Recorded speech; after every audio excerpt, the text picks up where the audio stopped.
Turn the front wheel to the left. Use tools to pry off the broken steering tie rod. Use tools to install the new steering rod onto the car.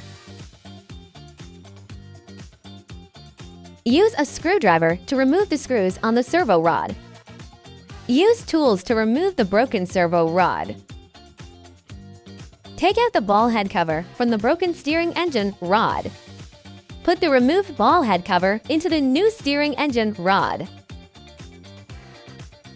Install the steering engine rods on the car.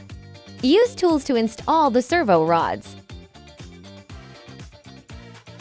Tighten the corresponding screws.